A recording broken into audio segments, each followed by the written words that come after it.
আমি আয়োজন কৰিবলৈ গৈ আছো পণ্ডিত টেঙাই মোহন স্মৃতি দিৱস লগতে বঁটা প্ৰদান অনুষ্ঠান।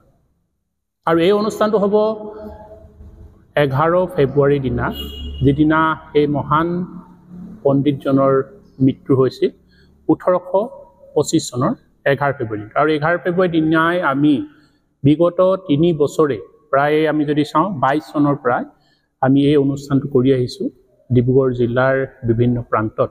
আৰু এইবাৰ আমি ডিব্ৰুগড় জিলাৰ বৰবৰুৱাৰ চুকাফা ভৱনত এই অনুষ্ঠানটো অনুষ্ঠিত কৰিবলৈ গৈ আছোঁ। আৰু বিগত সময়ত এই পণ্ডিতজনক আমি টাইপাৰ তৰফৰ পৰা বিশেষকৈ ডিব্ৰুগড় জিলা সমিতিৰ উদ্যোগত আৰু কেন্দ্ৰীয় সমিতিৰ আহ্বানত আমি 22 চনৰ পৰা অনুষ্ঠিত কৰি আহিছোঁ। আৰু এখেতৰ স্মৃতি দিৱসৰ দিনাই আমি টাই ভাষাৰ লগত জড়িত লগতে টাই সংস্কৃতিৰ লগতে এজন বিশিষ্ট সমাজ সেৱক তথা লেখকক আমি এই পণ্ডিত টেঙাই মোহন বঁটাৰে বিভূষিত কৰি অহা হৈছে।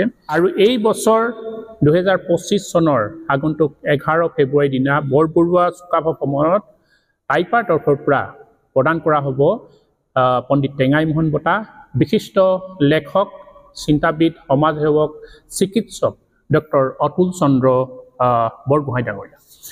আৰু অতুল চন্দ্ৰ বৰগোহাঁইৰ বিষয়ে যদি আমি ক'বলৈ যাওঁ, তেওঁ বহুকেইখন কিতাপ ইতিমধ্যে লিখি উলিয়াইছিল আৰু বহু বঁটা তেওঁ ইতিমধ্যে পাইছে জীৱনকালত। আৰু তাৰ ভিতৰতে আমি যদি চাওঁ কেইখনমান উল্লেখযোগ্য আমি কিতাপৰ নাম আমি ক'ব বিচাৰিছোঁ।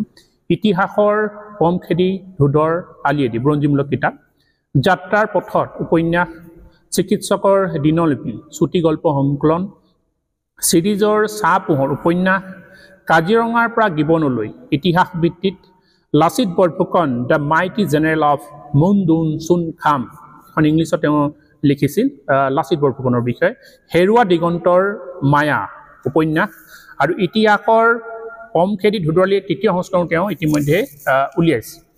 আৰু তেওঁক ইতিমধ্যে বিভিন্ন সময়ত বিভিন্ন সন্থা, বিভিন্ন দল সংগঠনে বিভিন্ন বঁটা দিছে। তেনেধৰণে চিকিৎসক ৰত্ন বঁটা 2007 চনত গ্ল'বেল ছ'চাইটি অফ ইণ্ডিয়াই প্ৰদান কৰে।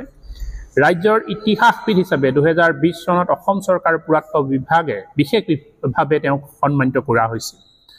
আৰু তেওঁৰ আমি যদি যাওঁ জন্মৰ কথাখিনি, তেওঁ জন্ম টিংখাং চাহ বাগিচাত 1957 চনত, আৰু পিতৃ ৰুচিনাথ বৰগোহাঁই, মাতৃ স্বৰ্ণলতা বৰগোহাঁই। আৰু তেওঁৰ লেখক আৰু ইতিহাসবিদ হোৱাৰ লগতে তেওঁ এজন ভাল ফুটবল আৰু এগৰাকী বেডমিণ্টনৰ কিন্তু ভাল খেলুৱৈ হিচাপে ইতিমধ্যে পৰিগণিত হৈছে। আৰু তেওঁ এতিয়া বৰ্তমান টিংখাং চাহ বাগিচাত কৰ্মৰত হৈ আছে। গতিকে আমাৰ তৰফৰ পৰা, টাইপাৰ তৰফৰ পৰা আমি সংবাদ মাধ্যমৰ যোগেদি অসমবাসীক আহ্বান জনাওঁ যে পণ্ডিত টেঙাই মোহনৰ দৰে বুৰঞ্জীত লুপ্ত হৈ থকা এগৰাকী পণ্ডিতক আমি ইতিহাসৰ পৰা আমি উলিয়াই আনিছোঁ। আৰু নতুন প্ৰজন্মই বহু নজনা কথা আমি জনাব বিচাৰিছোঁ যে প্ৰথম অভিধান প্ৰণেতা অসমৰ কোন, আৰু তেওঁ পুথিবোৰো ইতিমধ্যে বহুতো টাই পুথিৰ পৰা ভাষাৰ পৰা অসমীয়ালৈ ইতিমধ্যে অনুবাদৰ কাম হৈ আছে, চলি আছে। গতিকে সকলোকে অসমবাসীলৈ আমি আহ্বান জনাইছোঁ 11 ফেব্ৰুৱাৰীৰ দিনা স্মৃতি দিৱস দিনা সকলোকে এই বৰবৰুৱা যি চুকাফা ভৱন এই অনুষ্ঠিত হ'বলগীয়া পণ্ডিত টেঙাই মোহন স্মৃতি দিৱস আৰু বঁটা প্ৰদান অনুষ্ঠানত আমি টাইপাৰ কেন্দ্ৰীয় সমিতিৰ পৰা সাদৰে নিমন্ত্ৰণ জনাইছোঁ।